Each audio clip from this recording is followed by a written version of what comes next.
আসসালামু আলাইকুম বন্ধুরা, চলে আসলাম মায়ের রান্না করে। আশা করি আপনারা ভালো আছেন। আলহামদুলিল্লাহ আমিও ভালো আছি। আজকে রান্না করবো আলু গাজর ভাজি করব। দেখেন কিভাবে করি।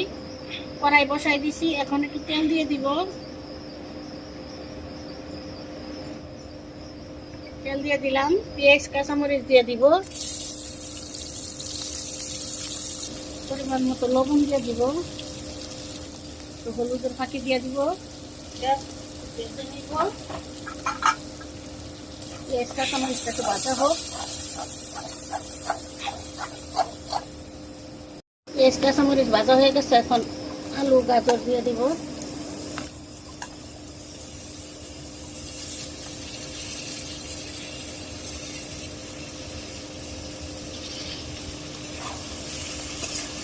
নাড়া দিয়ে দিব।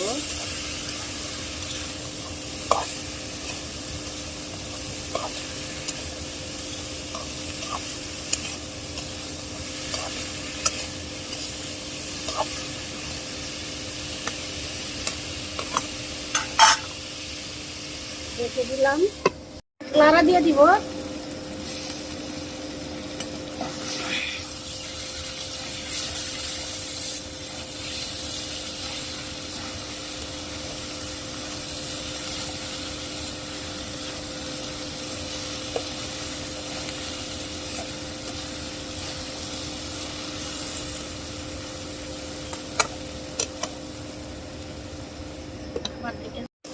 আমার ভাজি কড়াই হয়ে গেছে, এখন নামাই নিব।